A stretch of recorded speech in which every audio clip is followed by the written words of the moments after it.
नमस्कार दोस्तों, crime story channel पर मैं राजेश आपका स्वागत करता हूं। दोस्तों, आज मैं आपको अपराध की जिस वारदात के बारे में बताने जा रहा हूं, वो वारदात एंड्रयूगंज दिल्ली में हुई थी। तो चलिए दोस्तों, जानते हैं इस वारदात के बारे में। बबीता की उम्र भले ही 42 साल की हो गई थी, लेकिन ब्यूटी पार्लर चलाने की वजह से आज भी वो अपने 45 साल के पति से ज्यादा आकर्षक और सुंदर दिखती थी। भीमराज के 3 बच्चे किशोरावस्था की दहलीज से निकलकर जवानी की तरफ कदम बढ़ा रहे थे। इस कारण उसमें अब पत्नी के प्रति आकर्षण कम हो गया था और बच्चों व घर गृहस्थी चलाने की जद्दोजहद उस पर ज्यादा सवार रहती थी। ढलती जवानी में जब पति अपनी पत्नी की देह से ऐसा उदासीन व्यवहार करे तो कुछ महिलाएं रास्ता भटकी जाती है। हाँ, भीमराज जब कभी शराब के नशे में होता तो वो जरूर बबीता की देह को जमकर रौंदता था, लेकिन बबीता चाहती थी कि उसका पति उसे न सिर्फ प्यार करे बल्कि उसे अपने व्यवहार से भी इस बात का एहसास कराए। बस अपने प्रति इसी उदासीन व्यवहार के कारण बबीता पति से दूर किसी दूसरे शख्स में इस एहसास को तलाशने लगी। ये सितंबर 2020 महीने की बात है। बबीता ने अपने पार्लर पर डिजिटल पेमेंट के लिए एयरटेल का ब्रॉडबैंड कनेक्शन तथा एक स्वाइप मशीन लगाई। इसी संबंध में एयरटेल की तरफ से रोहन उसके यहाँ एग्जीक्यूटिव बनकर आया था। 23 साल का गबरू जवान और गठीला शरीर, न जाने क्या था। रोहन के व्यक्तित्व को देखकर बबीता पहली ही नजर में उस पर फिदा हो गई। रोहन ने भी पहली मुलाकात में ही बबीता की आंखों में भरी मस्ती और देह में बसी तड़प को पढ़ लिया था। पहली ही मुलाकात के बाद दोनों के बीच नंबरों का आदान प्रदान हो गया। बबीता छोटी छोटी बात पर किसी बहाने से रोहन को अपने पार्लर पर बुलाने लगी। 2-4 मुलाकातों के बाद शिष्टाचार की भेंट अपनत्वों में बदलकर रह गई और निजी व परिवार की बातें भी होने लगी। बबीता जहां प्यार को पाने के लिए रोहन की तरफ झुकी जा रही थी, तो रोहन भी बबीता को पाने के लिए मचल रहा था। जल्द ही दोनों के बीच ऐसे रिश्ते बन गए जिन्हें समाज अवैध संबंधों का नाम देता है। रोहन के जवान जिस्म के स्पर्श ने बबीता में एक अजीब सा रोमांच भर दिया था। वे दोनों अक्सर मिलने लगे। बबीता कभी रोहन को अपने पार्लर पर बुलाकर अपनी अतृप्त देह को तृप्त कर लेती, तो कभी वो उसे बच्चों के घर पे ना होने पर घर पर बुला लिया करती। कभी कभी वो दोनों किसी होटल का कमरा बुक करके अपने अरमानों को पूरा करने लगे। अपनी उम्र से 20 साल छोटे रोहन के प्यार में बबीता इस कदर पागल हो चुकी थी कि इस बात को भी भूल गई कि वो एक शादीशुदा औरत है और रोहन की उम्र से कुछ ही छोटे उसके 3 बच्चे भी है। रोहन के प्यार में डूबी बबीता अक्सर उससे फोन पर लंबी लंबी बातें करती। रात में भी दोनों चोरी छिपे प्यार भरी बातें करते और दोनों व्हाट्सएप पर भी एक दूसरे को मैसेज करते रहते थे। रोहन तो बबीता को काम कलाओं की अश्लील तस्वीरें तथा वीडियो तक व्हाट्सएप पर भेजने लगा। 1 जनवरी की रात की बात है। बबीता उस समय बाथरूम में थी, फोन बेड पर रखा हुआ था। उसी समय व्हाट्सएप पर एक मैसेज का नोटिफिकेशन देखकर पति भीमराज ने फोन उठाकर देख लिया। संयोग से फोन में लॉक नहीं लगा था। मैसेज देखते ही भीमराज के पांव तले की जमीन खिसक गई। फोन में पड़े दर्जनों अश्लील फोटो और वीडियो तथा चैट देखकर भीमराज का शरीर गुस्से में कांपने लगा। उस दिन भीमराज के सामने साफ हो गया कि उसकी पत्नी के किसी युवक से नाजायज संबंध है और उसने युवक का नंबर लाइफ के नाम से अपने फोन में सेव किया हुआ है। उस रात भीमराज और बबीता के बीच इस बात को लेकर जमकर झगड़ा हुआ और भीमराज ने अपनी पत्नी की जमकर पिटाई कर दी। बस इसके बाद तो ये आए दिन की बात हो गई। जब एक बार सक्का कीड़ा दाम्पत्य जीवन में आ जाता है तो बसी बसाई घर गृहस्थी बिखर जाती है। लेकिन यहाँ तो शक नहीं, एक सच्चाई थी जो उजागर हो गई थी। कुछ रोज के बाद भीमराज ने बबीता के साथ मारपीट करके उससे रोहन को फोन करवाया और उसे घर आने के लिए कहा। रोहन जब घर पहुंचा और वहां भीमराज को देखा तो समझ गया कि उसकी पोल खुल चुकी है। भीमराज ने उस दिन रोहन की भी पिटाई कर दी और धमकी दी कि अगर उसने बबीता का पीछा नहीं छोड़ा तो वो उसे जेल भिजवा देगा। जेल जाने के डर से उस समय रोहन अपमान का घूंट पीकर रह गया। लेकिन इसके बाद भीमराज व बबीता में आए दिन झगड़े होने लगे। एक दिन इसी से आजी जाकर बबीता ने रोहन से मुलाकात की और उससे कहा कि अगर वो उससे सच्चा प्यार करता है तो किसी भी तरह से उसे भीमराज से छुटकारा दिला दे। उसने रोहन से अपने पति की हत्या करने के लिए कहा। साथ ही वादा किया कि अगर वो ऐसा कर देगा तो वो उसे अपने साथ रख लेगी। उसका अपना मकान है, वो खुद भी कमाती है, दोनों साथ मिलकर आगे की जिंदगी खुशी से बिताएंगे। रोहन तो पहले से ही अपमान की आग में जल रहा था। बबीता के कहने पर रोहन आवेश में आ गया और उसने बिना सोचे समझे वह अंजाम की परवाह किए बगैर भीमराज की हत्या की साजिश कर डाली। उसने सबसे पहले एक पिस्तौल और कारतूस की व्यवस्था की। इसके बाद उसने कई दिनों तक बबीता से फोन पर जानकारी लेकर भीमराज की दिनचर्या का पता लगाना शुरू कर दिया और उसकी रेकी करने लगा। बबीता उसे सब कुछ बताती रही कि वो कब घर से निकलता है और कब कहाँ जा रहा है। 10 मार्च 2021 की सुबह करीब 9 बजे का समय था। दक्षिणी दिल्ली के एंड्रूगंज इलाके में हर रोज की तरह उस समय भी काफी चहल पहल बढ़ गई थी। उस दिन बुधवार होने के कारण वर्किंग डे था, इसलिए सरकारी और निजी ऑफिसों में काम करने वाले लोगों का आवागमन शुरू हो चुका था। धंधा करने वाले लोग भी अपने कारोबारी ठिकानों की तरफ निकल रहे थे। सिल्वर टेन कलर की एक वैगनार कार सड़क पर भीड़ के कारण रेंगते हुए चल रही थी, जिसकी ड्राइविंग सीट पर बैठा चालक गाड़ी में इकलौता सवार था। अचानक वैगनार गाड़ी की ड्राइविंग सीट के बगल की तरफ एक बाइक पीछे से तेजी से आकर धीमी हो गई। उस पर भी हेलमेट लगा इकलौता सवार था। वैगनार के चालक ने अचानक बगल में आकर धीमी हुई बाइक के सवार की तरफ देखा तो उसके मुंह से निकला, अरे तू। वैगनार चालक के आगे के शब्द हलक में ही फंसे रह गए, क्योंकि तब तक बाइक सवार ने हाथ में लिए हुए पिस्तौल से उसके ऊपर बेहद नजदीक से फायर कर दिया था। गोली वैगनार चालक की गर्दन में लगी और अचानक उसके पैर खुद ब खुद गाड़ी के ब्रेक पर जाम हो गए। गोली लगने की आवाज और अचानक कार का तेजी से ब्रेक लगाना दोनों ऐसी घटनाएं थी जिन्होंने सड़क पर चल रहे हर राहगीर का ध्यान अपनी ओर आकर्षित कर लिया। एक पल के लिए लोग हैरान रह गए, लेकिन अगले ही पल लोग वैगनार की तरफ दौड़ पड़े। लेकिन तब तक गोली चलाने वाला युवक वहां से फरार हो चुका था। वारदात दिल्ली के बेहद पॉश इलाके में हुई थी। वक्त भी ऐसा था कि उस समय सड़कों पर भीड़ भाड़ भी काफी थी। बाइक सवार ने वैगनार चालक से किसी तरह की लूटपाट का प्रयास भी नहीं किया था। साफ था कि बाइक सवार हमलावर का मकसद केवल कार चालक की जान लेना था। राहगीरों में से किसी ने उसी समय पुलिस कंट्रोल रूम को फोन कर दिया। अगले 10 मिनट में पुलिस कंट्रोल की जिप्सी मौके पर पहुंच गई। पीसीआर के जवानों ने देखा कि वैगनार में ड्राइविंग सीट पर गोली लगने के बाद खून से लथपथ अचेत पड़े चालक की सांसें अभी चल रही थी। लिहाजा उन जवानों ने चालक को वैगनार से निकालकर अपनी गाड़ी में डाला और पीसीआर के 2 जवान कागजी खानापूर्ति करने के लिए मौके पर ही रुक गए और बाकी स्टाफ वैगनार के घायल चालक को लेकर एम्स अस्पताल की तरफ रवाना हो गया। पीसीआर ने तत्काल इस घटना की सूचना डिफेंस कॉलोनी थाने को दी, क्योंकि गोली चलने की वारदात जिस जगह पर हुई थी वो इलाका दक्षिणी दिल्ली के डिफेंस कॉलोनी थाना क्षेत्र में पड़ता है। सुबह के 9 बजे का समय दिल्ली में पुलिस थानों में सबसे अधिक व्यस्तता का समय होता है, क्योंकि उस समय नाइट ड्यूटी पर तैनात स्टाफ के रिलीव होने और डे ड्यूटी करने वालों के थाने में आगमन का समय होता है। थानों में तैनात वरिष्ठ अधिकारी भी उसी समय पहुंचकर स्टाफ की ब्रीफिंग लेने की तैयारी में जुटे होते हैं। डिफेंस कॉलोनी थाने के ड्यूटी ऑफिसर को जैसे ही एंड्रूगंज में वैगनार चालक को गोली मारे जाने की सूचना पीसीआर से मिली, ड्यूटी ऑफिसर ने तत्काल डिफेंस कॉलोनी थाने के थाना प्रभारी जितेंद्र मलिक को उनके आराम कक्ष में जाकर इस बात से अवगत कराया। मलिक वर्दी पहनकर कुछ देर पहले ही तैयार हुए थे। इलाके में सरेआम किसी को गोली मार देने की घटना किसी थाना प्रभारी के लिए गंभीर वारदात होती है। लिहाजा थाना प्रभारी ने अपने सहयोगियों को साथ में लिया और घटना स्थल पर पहुंच गए। घटना स्थल पर पीसीआर की दूसरी गाड़ियां भी पहुंच गई थी। वैगनार गाड़ी के इर्द गिर्द राहगीरों का जमघट लग चुका था। पुलिस ने घटना स्थल पर मौजूद चश्मदीद गवाहों से पूछताछ और जानकारी एकत्र करने का काम शुरू कर दिया। दूसरी तरफ इंस्पेक्टर पंकज पांडे पुलिस की एक टीम को लेकर एम्स अस्पताल की तरफ रवाना हो गए।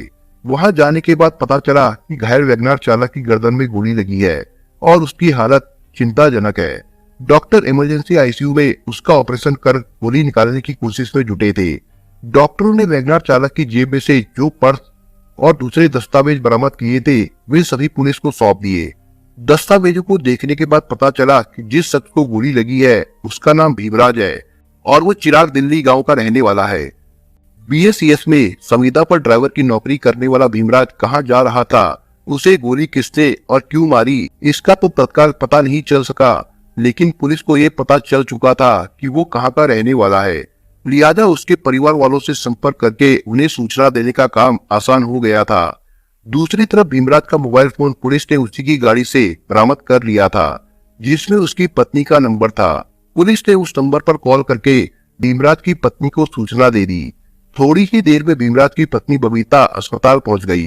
सूचना पाकर उसके अन्य रिश्तेदार व जान पहचान वाले भी अस्पताल में पहुंच गए थे।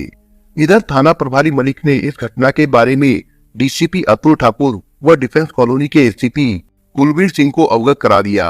सूचना मिलने के बाद दोनों सीनियर अफसर भी घटनास्थल पर पहुंच गए। उन्होंने फॉरेंसिक टीम को भी मौके पर बुलवा लिया। आसपास के थानों की पुलिस भी मौके पर पहुंच गई।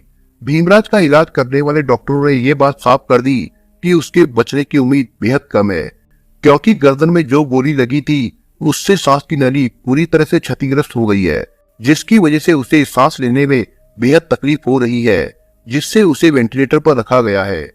फिलहाल पुलिस को तत्काल भीमराज से बयान लेकर उसके हमलावर तक पहुंचने की कोई उम्मीद नहीं दिखी, तो इंस्पेक्टर पंकज पांडे टीम के साथ वापस घटनास्थल पर पहुंच गए, जहां डीसीपी ने आसपास के थानों की पुलिस के अलावा जिले के तेज तर्रार पुलिस अफसरों को भी बुलवा लिया था। आसपास मौजूद चश्मदीद लोगों से पूछताछ करने के बाद ये बात साफ हो गई कि भीमराज पर गोली चलाने वाला शख्स एक बाइक पर सवार था और उसने हेलमेट लगा रखा था। चश्मदीदों से पूछताछ और घटनास्थल के मुआयने से पुलिस को तत्काल ऐसा कोई सुराग नहीं मिल रहा था जिससे पुलिस हमलावर तक पहुंच सके।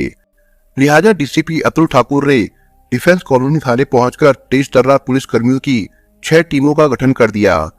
सभी टीमों को अलग अलग बिंदुओं पर जांच करते हुए काम बांट दिए गए।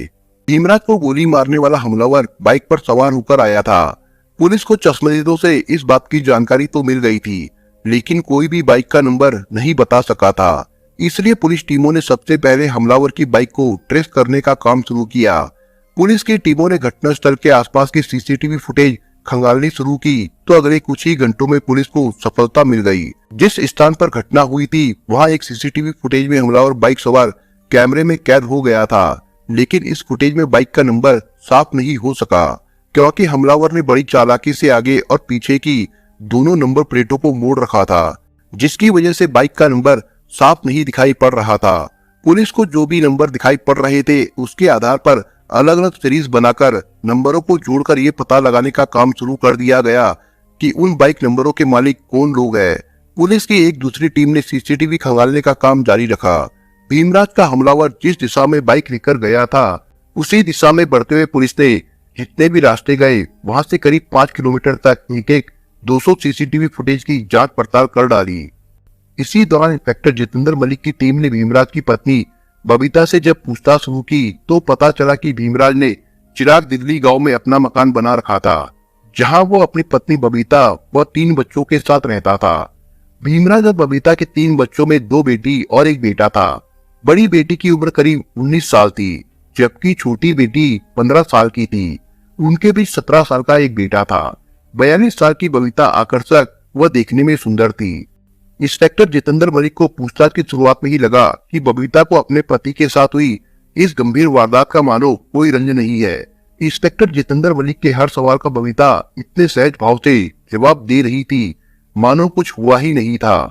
पुलिस की नौकरी करते हुए अनुभव में जितेंद्र मलिक ने इस तरह के कई हादसे देखे थे, जिसमें मृत्यु की सैया पर पड़े पति के गम और आशंका में पत्नी का रो रो कर बुरा हाल हो जाता है और उसे कोई सुध बुध नहीं रहती।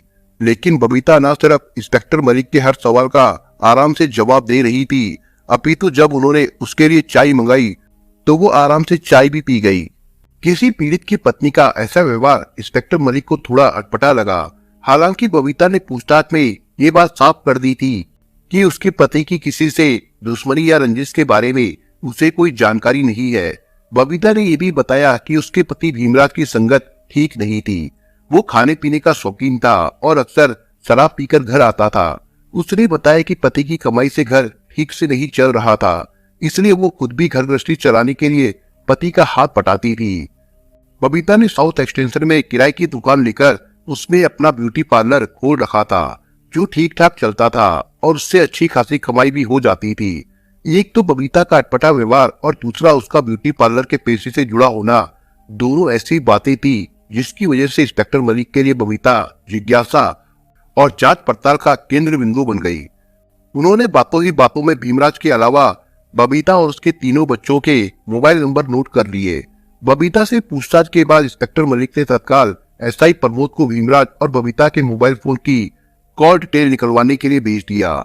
इधर कई घंटों की मशक्कत और जांच पड़ताल के बाद पुलिस की अलग अलग टीमों ने 5 किलोमीटर के दायरे में जो सीसीटीवी फुटेज खंगाले थे, उनमें से एक फुटेज में हुडको कॉलोनी के पास वही बाइक सवार पुलिस को एक बार उसी बाइक पर सवार नजर आया, लेकिन ये फुटेज वारदात से करीब 1 घंटा पहले की थी। उस समय बाइक सवार ने हेलमेट को हाथ में पकड़ रखा था और वो बाइक पर बैठा हुआ शायद किसी के आने का इंतजार कर रहा था। इतना ही नहीं, उस फुटेज में बाइक की नंबर प्लेट भी मुड़ी हुई नहीं थी, जिससे बाइक के नंबर भी साफ नजर आ रहे थे। भीमराज के हमलावर तक पहुंचने के लिए पुलिस के हाथ ये बड़ी सफलता लगी थी। बाइक के उस नंबर को उसी शाम पुलिस ने ट्रेस करके ये पता लगा लिया कि ये बाइक किसकी है। भीमराज का हमलावर जिस बाइक पर सवार था वो महिंद्रा सेंट्रो बाइक थी। घटना स्थल से लेकर हुडको पैलेस में कॉलोनी के बाहर सीसीटीवी में दिख रही दोनों बाइक व उन पर वही लिबास पहने व्यक्ति एक ही था। पुलिस ने परिवहन विभाग के पोर्टल से जब उस बाइक का इतिहास खंगाला तो पता चला कि कबीर नगर में रहने वाले परवीन के नाम पर ये बाइक रजिस्टर्ड थी। पुलिस की एक टीम उसी रात परवीन के घर पहुंच गई और उसे हिरासत में ले लिया। फिर उससे पूछताछ शुरू की गई। परवीन को जब पता चला कि उस पर एक व्यक्ति पर गोली चलाने का आरोप है और जिसके गोली लगी है वो जिंदगी और मौत से जूझ रहा है, तो उसके होश उड़ गए। उसने बताया कि ये बाइक उसकी जरूर है, लेकिन 1 साल पहले उसने ये बाइक लखन नाम के व्यक्ति को बेच दी थी, जिसने शायद लॉकडाउन की वजह से इसे अपने नाम पर अभी तक ट्रांसफर नहीं कराया है। पुलिस ने उसकी बात पर विश्वास करने से पहले परवीन की वारदात वाले दिन की गतिविधियों का पता लगाया और उसके मोबाइल की लोकेशन चेक की, तो पता चला कि वारदात के समय वो अपने घर में मौजूद था। लिहाजा पुलिस ने उससे लखन नाम के उस व्यक्ति का फोन नंबर व पता हासिल किया जिसे उसने अपनी बाइक बेची थी।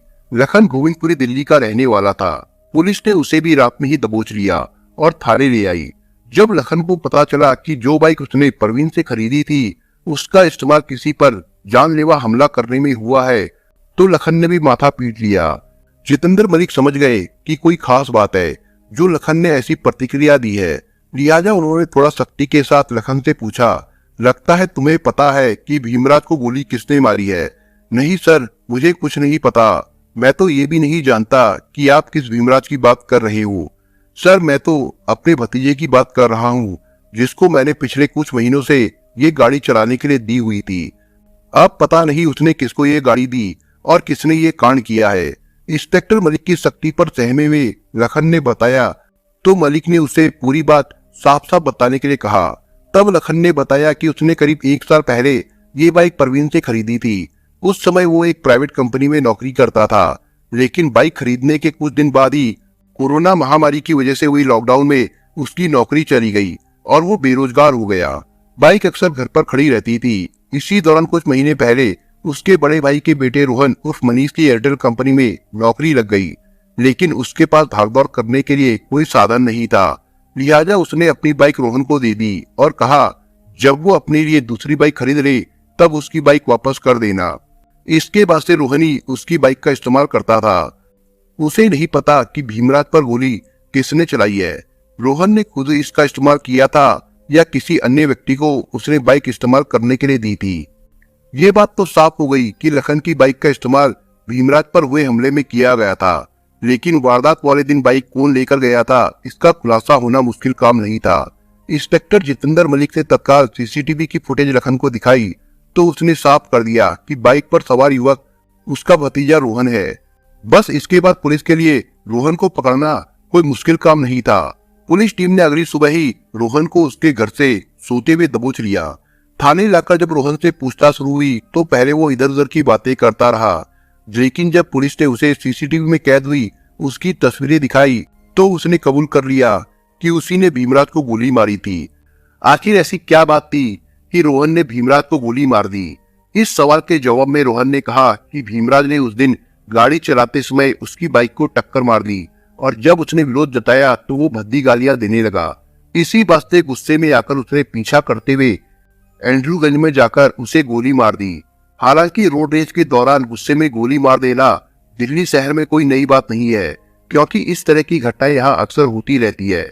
लेकिन थाना प्रभारी मलिक को रोहन की इस बात पर इसलिए भरोसा नहीं हुआ क्योंकि वे रोहन द्वारा भीमराज को गोली मारने की साजिश तक पहुंच चुके थे। दरअसल थाना प्रभारी जितेंद्र मलिक ने भीमराज और बबीता के मोबाइल फोन की जो कॉल डिटेल्स निकलवाई थी उसने रोहन के झूठ की कड़ई खोल दी। दरअसल कॉल डिटेल्स की जांच के बाद पुलिस ने सबसे पहले भीमराज के फोन पर आने वाले नंबरों में इस बात की पड़ताल की थी कि घटना वाले दिन या उससे पहले या कुछ महीनों के दौरान उसने सबसे ज्यादा किन लोगों से बात की थी। बबीता के मोबाइल की कॉल डिटेल्स की जांच की गई तो पता चला कि पिछले 3 महीनों से बबीता एक नंबर पर सबसे ज्यादा और लंबी लंबी बातें किया करती थी। इसी नंबर पर व्हाट्सएप मैसेजों का भी आदान प्रदान होता था। जिस दिन भीमराज को गोली मारी गई थी उस दिन सुबह 7 बजे से ही इस नंबर पर बातें हुई। इतना ही नहीं, जिस वक्त एंड्रूगंज में भीमराज को गोली लगी उसके 10 मिनट बाद भी इसी नंबर से बबीता के फोन पर कॉल की गई। बाद में भी कुछ कॉल रिकॉर्ड्स मिले थे। हालांकि जब बबीता से इस बात की जानकारी ली गई तो उसने बताया कि उसने अपने पार्लर पर जो पेमेंट स्वाइप मशीन लगवाई हुई है उसमें नेटवर्किंग की दिक्कत आ रही थी। इसी संबंध में वो एयरटेल कंपनी के नेटवर्किंग एग्जीक्यूटिव से बात करती है। पूछने पर उसने एग्जीक्यूटिव का नाम रोहन बताया। इधर जब पुलिस ने उस नंबर की कॉल रिकॉर्ड निकलवाई तो पता चला कि रोहन गोविंदपुरी की गली नंबर 13 में रहता है। रोहन जब कभी रोडरेज तो कभी लेन देन की विवाद की कहानी बताकर पुलिस को काफी देर तक उलझाता रहा तो इंस्पेक्टर मलिक ने उसके सामने वो कॉल रिकॉर्ड्स रख दिए जिसमें उसके फोन व बबीता के नंबर पर दिन व रात में अनगिनत बार लंबी लंबी बातें करने का रिकॉर्ड था। रोहन पुलिस को पूछताछ में बबीता से बात करने और रातों में बातचीत का कोई साफ कारण नहीं बता सका। इसलिए पुलिस ने जब उसके साथ सख्ती की तो वो टूट गया और उसने सच उगल दिया। रोहन से पूछताछ करने के बाद इस वारदात के पीछे नाजायज रिश्तों की एक ऐसी कहानी सामने आई जिसमें एक अधेड़ उम्र की महिला के कम उम्र के नौजवान को अपने प्यार के जाल में फांसकर उसकी ऐसी मति भ्रष्ट कर दी कि महिला के कहने पर उसने अधेड़ प्रेमिका के पति को गोली मार दी। रोहन से पूछताछ के बाद पूरी वारदात का खुलासा हो चुका था। इसलिए पुलिस ने हत्या की साजिश में शामिल भीमराज की पत्नी बबीता को भी गिरफ्तार कर लिया। बबीता ने भी पूछताछ में अपना जुर्म का इकबाल कर लिया और बताया कि अपनी उपेक्षा से तंग आकर उसने रोहन के साथ संबंध बनाए थे और खुलासा होने पर जब भीमराज अक्सर उससे मारपीट करने लगा तो तंग आकर उसने उसे रास्ते से हटाने की साजिश रची। पुलिस ने आरोपी रोहन की निशानदेही पर हत्या में प्रयुक्त पिस्तौल, 2 जिंदा कारतूस तथा उसकी बाइक भी बरामद कर ली। पुलिस ने जिस दिन रोहन व बबीता को गिरफ्तार किया उसी दिन यानी 11 मार्च की शाम को इलाज के दौरान भीमराज की मौत हो गई। डिफेंस कॉलोनी पुलिस ने मुकदमे में हत्या की धारा 302, 34 तथा आर्म्स एक्ट की धारा जोड़कर दोनों अभियुक्तों को अदालत में पेश किया जहां से उन्हें जेल भेज दिया गया था। अधेड़ उम्र की बबीता ने अपनी से आधी उम्र के आशिक के साथ ऐश करने के जो सपने संजोए थे अब वो उन्हीं सपनों के साथ तिहाड़ जेल की सलाखों के पीछे पहुंच चुकी है। दोस्तों, आप अगर चैनल पर नए हो तो आप चैनल को सब्सक्राइब करने के साथ कमेंट बॉक्स में इस कहानी के बारे में अपने विचार जरूर लिखिएगा। मिलता हूं एक नई कहानी के साथ, तब तक के लिए अपना ख्याल रखिएगा। धन्यवाद।